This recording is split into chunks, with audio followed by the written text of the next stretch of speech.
ആ രണ്ട് കുട്ടികളും വെള്ളത്തിൽ മുങ്ങിത്താന്ന് പിടയുമ്പോൾ ആ പിതാവ് അഷ്കർ കരഞ്ഞ് പരമാവധി രക്ഷിക്കാൻ ശ്രമിച്ചെങ്കിലും ആ പിഞ്ചു മക്കളെ ആളുകൾ ഓടിക്കൂടി വാരിയെടുത്ത് ഹോസ്പിറ്റലിൽ എത്തിക്കുമ്പോഴേക്കും മരണത്തിന് കീഴടങ്ങിയിരുന്നു.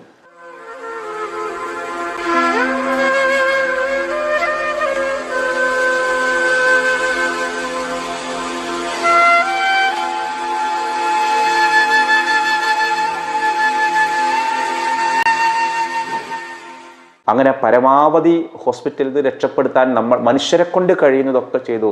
പക്ഷേ കഴിഞ്ഞ ദിവസം വേദനകളില്ലാത്ത ലോകത്തേക്ക് റിസ്വാന സിയാദ് എന്ന ആ 9ാം ക്ലാസ്സിൽ പഠിക്കുന്ന 13 വയസ്സുള്ള പെൺകുട്ടി മരണത്തിന് കീഴടങ്ങി.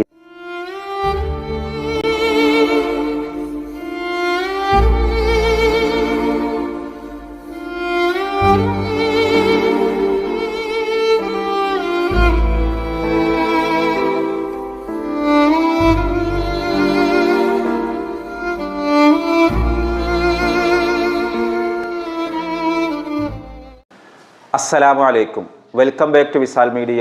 ഞാൻ ഫക്രുദ്ദീൻ പന്താവൂർ. ഉപ്പയുടെ കയ്യും പിടിച്ച് കല്യാണത്തിന് പോകുമ്പോൾ 9ഉം 13ഉം വയസ്സുള്ള ആ 2 സഹോദരിമാർ ആഗ്രഹിച്ചിരുന്നത് ബിരിയാണിയും കഴിച്ച് സന്തോഷത്തോടെ വീട്ടിലേക്ക് തിരിച്ചു വരാനാണ്. പക്ഷേ പടച്ച റബ്ബിൻ്റെ വിധി, ആ 2 പെൺമക്കൾ, ആ 2 സഹോദരിമാർ ഉപ്പയില്ലാതെ കഫംപുടയിലൂടെ സ്വന്തം വീട്ടിലേക്ക് തിരിച്ചു വരാനായിരുന്നു. തൃശ്ശൂർ ജില്ലയിലെ കുന്നംകുളത്താണ് അഷ്കർ എന്നു പേരുള്ള ഒരാളുടെ 2 മക്കൾ, മാഷിദ എന്നും അതേപോലെ അസ്നത്ത് എന്നു പേരുള്ള 2 മക്കൾ. ഈ 2 പെൺകുട്ടികൾ മഷിദയും അതേപോലെ അസ്നത്തും 2 പേർക്കും, മഷിദക്ക് 9 വയസ്സാണ്, അതേപോലെ അസ്നത്തിന് 13 വയസ്സാണ്. ഈ 2 പേരും കുന്നംകുളം പന്തല്ലൂർ ക്ഷേത്രത്തിനടുത്തുള്ള ഒരു പാറക്കുളത്തിൽ കാലിലായ ചെളി കഴുകാൻ വേണ്ടി ആ ഒരു വലിയൊരു കുളത്തിലേക്ക് ഇറങ്ങിയതാണ്. പക്ഷേ കാല് വഴുതി ആ കുളത്തിലേക്ക് അങ്ങ് വീണു. ആ 2 കുട്ടികളും വെള്ളത്തിൽ മുങ്ങിത്താന്ന് പിടയുമ്പോൾ ആ പിതാവ് അഷ്കർ കരഞ്ഞ് പരമാവധി രക്ഷിക്കാൻ ശ്രമിച്ചെങ്കിലും ആ പിഞ്ചു മക്കളെ ആളുകൾ ഓടിക്കൂടി വാരിയെടുത്ത് ഹോസ്പിറ്റലിൽ എത്തിക്കുമ്പോഴേക്കും മരണത്തിന് കീഴടങ്ങിയിരുന്നു. ഇന്നാ ലില്ലാഹി വ ഇന്നാ ഇലൈഹി റാജിഊൻ. അല്ലാഹു ആ 2 പെൺകുട്ടികൾക്ക് മഗ്ഫിറത്ത് കൊടുക്കട്ടെ, മർഹമത്ത് കൊടുക്കട്ടെ, ഖബറിടം അല്ലാഹു സന്തോഷത്തിലാക്കട്ടെ, ആ കുടുംബത്തിന് അല്ലാഹു ക്ഷമ നൽകട്ടെ. വളരെയധികം വേദന തോന്നി. കാരണം അൽ അമീൻ എന്ന പേരുള്ള ഒരു ഓഡിറ്റോറിയത്തിലാണ് അവിടെ ഒരു കല്യാണം നടക്കുന്നത്. ആ കല്യാണത്തിന് പിതാവിനൊപ്പം വന്നതാണ് ഈ 2 സഹോദരിമാർ. ഒരുപാട് സന്തോഷത്തോടു കൂടിയിട്ട് പിതാവിനൊപ്പം കല്യാണത്തിന് വന്ന ഈ പെൺകുട്ടികളുടെ മരണം ആ നാടിനെ, ആ ഒരു നാടിനുണ്ടാക്കിയിരുന്ന നടുക്കം ഇനിയും വിട്ടുമാറിയിട്ടില്ല. നമ്മുടെ വീഡിയോ കാണുന്ന എത്ര പേർക്ക് ആ കുടുംബത്തെക്കുറിച്ച് കൂടുതൽ വിവരങ്ങൾ അറിയാവുന്ന ആളുകളുണ്ടെങ്കിൽ വിശദ വിവരങ്ങളൊന്ന് കമൻറ്റ് ചെയ്യണം. പൊടുന്നനെയുള്ള മരണത്തിൽ നിന്ന് അല്ലാഹു നമ്മളെയും നമ്മുടെ പ്രിയപ്പെട്ടവരെയും ഒക്കെ കാത്തു രക്ഷിക്കട്ടെ. മാതാപിതാക്കൾ ജീവിച്ചിരിക്കുമ്പോൾ പൊടുന്നനെയുള്ള മക്കളുടെ മരണം എന്നുള്ളത് ഉൾക്കൊള്ളാൻ കഴിയില്ല. അതും ഒരു വീട്ടിലേക്ക് 2 മരണങ്ങൾ. ആ ഒരു 13ഉം 9ഉം വയസ്സുള്ള പെൺകുട്ടികൾ എന്ന് പറഞ്ഞാൽ അത്രയും അധികം സ്നേഹിച്ചും അതേപോലെ വഴക്ക് കൂടിയും ഓരോ കാര്യത്തിന് വാശി പിടിച്ചും ആ കുടുംബത്തിൽ എപ്പോഴും ശബ്ദമുഖരിതമാകുന്ന മക്കളാണ്. ആ കുടുംബത്തിൻ്റെ ഒരു അത്താണിയായിരിക്കും ആ 2 മക്കൾ. ഒരു പൊടുന്നനെ ഒട്ടും പ്രതീക്ഷിക്കാതെ സന്തോഷത്തോടു കൂടി കളിച്ചും ചിരിച്ചും പോയ മക്കൾ തിരിച്ചിങ്ങോട്ട് വരുന്നൊരു രംഗം കഫംപുടയിലാണെങ്കിൽ ഏത് ഉമ്മക്കാണ് അത് മറക്കാൻ കഴിയുക? അള്ളാഹു ആ കുടുംബത്തിന് ക്ഷമ നൽകട്ടെ എന്ന് പ്രാർത്ഥിക്കണം. അവിടെ പോയ ആളുകൾ ആ ഒരു കുടുംബത്തിൻ്റെ ഒരു രംഗം കണ്ടിട്ട് വേദനയോടെ വിളിച്ചു പറയുന്നത് കാണുമ്പോൾ നമ്മൾ ആ വീട്ടിലേക്ക് പോയൊരു പ്രതീതിയാണ്. നമ്മുടെ ഈ വീഡിയോ കാണുന്ന എത്ര പേര് ആ ഒരു മരണ വീട്ടിലേക്ക് പോയിട്ടുള്ള ആളുകളുണ്ടെങ്കിൽ ഒന്ന് പ്രത്യേകം കമൻറ്റ് ചെയ്യണം. അതോടൊപ്പം നമ്മുടെ പ്രാർത്ഥനയിൽ ഉണ്ടാവണം. ഫാത്തിഹ ഓതിയിട്ട് ആ കുടുംബത്തിന് വേണ്ടി ദുആ ചെയ്യണം. കൂട്ടത്തിൽ ഈരാറ്റുപേട്ടയിൽ റിസ്വാന സിയാദ് എന്നൊരു പെൺകുട്ടി 9ാം ക്ലാസ്സിൽ പഠിക്കുന്ന ഒരു പെൺകുട്ടിയാണ്. ആ പെൺകുട്ടി ബ്രെയിൻ ട്യൂമർ ബാധിച്ചിട്ട് ചികിത്സയിലായിരുന്നു എറണാകുളത്ത് ഒരു സ്വകാര്യ ഹോസ്പിറ്റലിൽ. ആ പെൺകുട്ടിയുടെ ചികിത്സക്ക് വേണ്ടിയിട്ടൊരു വലിയ ഒരു ഫണ്ടിങ് ഒക്കെ സോഷ്യൽ മീഡിയ വഴി നടത്തി ലക്ഷങ്ങൾ പിരിച്ചെടുത്തു. അങ്ങനെ പരമാവധി ഹോസ്പിറ്റലിൽ നിന്ന് രക്ഷപ്പെടുത്താൻ മനുഷ്യരെ കൊണ്ട് കഴിയുന്നതൊക്കെ ചെയ്തു. പക്ഷേ കഴിഞ്ഞ ദിവസം വേദനകളില്ലാത്ത ലോകത്തേക്ക് റിസ്വാന സിയാദ് എന്ന ആ 9ാം ക്ലാസ്സിൽ പഠിക്കുന്ന 13 വയസ്സുള്ള പെൺകുട്ടി മരണത്തിന് കീഴടങ്ങി. ഈരാറ്റുപേട്ടയിലാണ്. സിയാദിൻ്റെ മകളാണ് ഈ ഒരു റിസ്വാന എന്ന് പേരുള്ള ഈ പെൺകുട്ടി. അവളുടെ സ്കൂളിൽ അവളുടെ മയ്യത്ത് കൊണ്ടുവന്നിട്ട് അവൾ ആ സ്കൂളിൽ ഓടിച്ചാടി നടന്നിരുന്ന ഒരു പെൺകുട്ടി നിശ്ചലമായിട്ട് ആ സ്കൂൾ മുറ്റത്ത് കിടക്കുന്നൊരു കാഴ്ച അവിടെ വന്ന സ്കൂളിലെ ടീച്ചേഴ്സ്, സഹപാഠികൾ, ആ സ്കൂളിലെ മറ്റു കുട്ടികൾ കണ്ണീരോടെ അല്ലാതെ അവിടെ നിന്ന് പുറത്തു പോയിട്ടില്ല. കാരണം ആ സ്കൂളിൻ്റെ സ്പന്ദനം അറിയുന്ന ഒരു പെൺകുട്ടിയായിരുന്നു. അപ്പം ഞാൻ ഈ 2 മരണങ്ങൾ പറഞ്ഞത്, ഒന്ന് ആകസ്മികമായിട്ട് സംഭവിച്ചത്, അത്രയും നേരം പ്രതീക്ഷയോടുകൂടി നടന്നിരുന്ന 2 പെൺകുട്ടികൾ അങ്ങോട്ടും ഇങ്ങോട്ടും ഇണങ്ങിയും പിണങ്ങിയും സ്നേഹിച്ചും ലാളിച്ചും കരുതലോടെയും നടന്നിരുന്ന 2 പെൺകുട്ടികൾ ഒടുന്നനെ അപകടത്തിൽപ്പെട്ട് മരണത്തിന് കീഴടങ്ങിയൊരു സംഭവം. അത് തൃശ്ശൂർ ജില്ലയിലെ കുന്നംകുളത്തുനിന്ന്.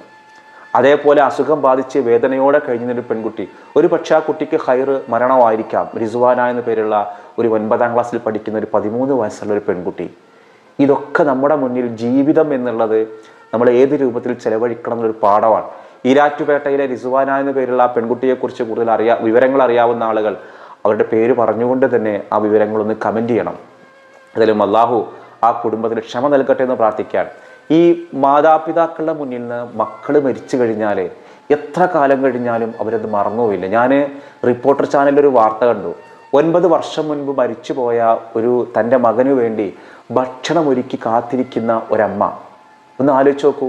നിങ്ങൾ വീഡിയോ കാണുന്ന ആരെങ്കിലും ഒരാൾ ചെറുപ്രായത്തിൽ മക്കൾ മരണപ്പെട്ടു പോയിട്ടുണ്ടെങ്കിൽ ആ മരണപ്പെട്ടു പോയ ഉമ്മമാരോട് ചോദിച്ചു നോക്കുക, എത്ര കാലം കഴിയട്ടെ, ഒരു പക്ഷേ പിതാവ് അത് മറന്നു പോയാലും ഒരു മാതാവിൻ്റെ കണ്ണിൽ കൽബിൽ ആ മക്കൾ അന്നും ജീവിച്ചിരിപ്പുണ്ടാവും. അവരുടെ ഓരോ ഉടയാടകൾ പോലും അത്രമേൽ പതിഞ്ഞിട്ടുണ്ടാവും. അതാണ് മാതൃഹൃദയം.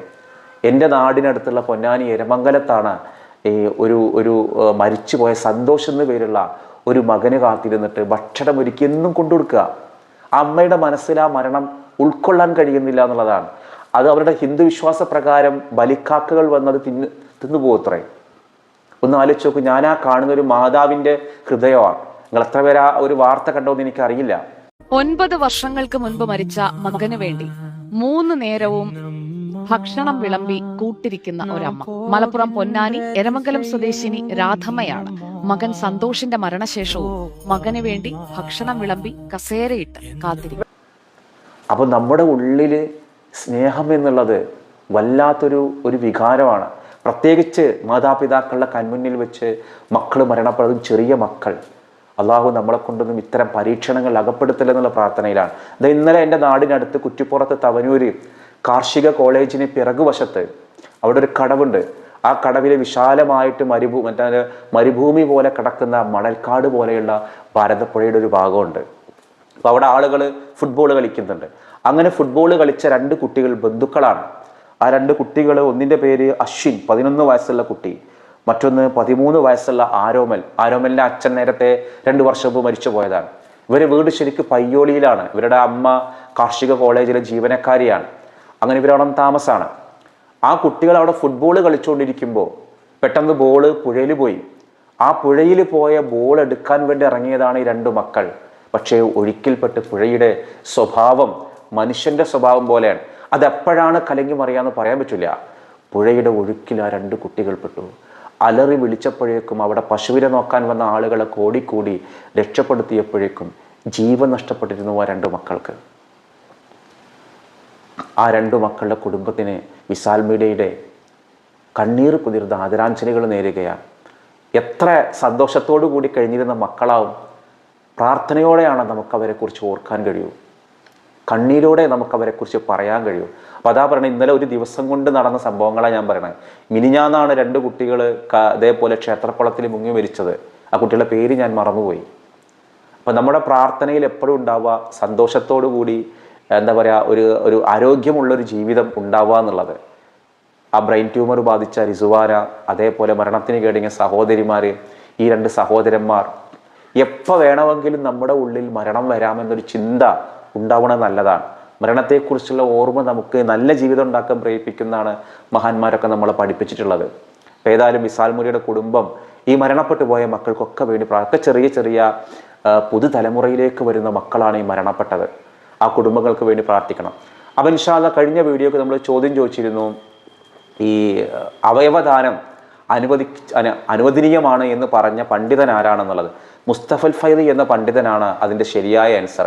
നമ്മൾ ഇന്ന് പറയുന്നൊരു ചോദ്യം, ഒരു പക്ഷേ ചോദ്യം ചില ആളുകൾക്ക് ഭയങ്കര ബുദ്ധിമുട്ടാവാം, അല്ലെങ്കിൽ വളരെ സിമ്പിളാണ്, രണ്ടിനും സാധ്യതയുള്ള ചോദ്യമാണ്. അതായത് ഇന്ത്യയിൽ രൂപം കൊണ്ടൊരു മതം, ആ മതം പല സ്ഥലങ്ങളിലും വളരെയധികം ശക്തമായിരുന്നു. പക്ഷേ പിന്നീട് വന്ന ഒരു മതവിഭാഗം ഇവരെ മുഴുവനും അടിച്ചമർത്തുകയും ഇവരുടെ ആരാധനാ കേന്ദ്രങ്ങളൊക്കെ തകർക്കുകയും ചിലതൊക്കെ സ്വന്തമാക്കുകയും ചെയ്തു. ഒടുവിൽ ഇന്ത്യയിൽ ആ മതം തന്നെ വേരോടെ ഇല്ലാതായി. ഇന്ന് ആ മതം നേപ്പാളിലും ചൈനയിലും അതേപോലെ ശ്രീലങ്കയിലുമൊക്കെയാണ് പ്രധാന മതമായിട്ടുള്ളത്. ഏതാണ് ആ മതം എന്നുള്ളതാണ് നമ്മുടെ ചോദ്യം. ഉത്തരം നിങ്ങൾ കമൻറ്റിൽ എഴുതുക. മറ്റൊരു ദിവസം മറ്റൊരു വീഡിയോയുമായി വീണ്ടും കാണാം. അസ്സലാമു അലൈക്കും.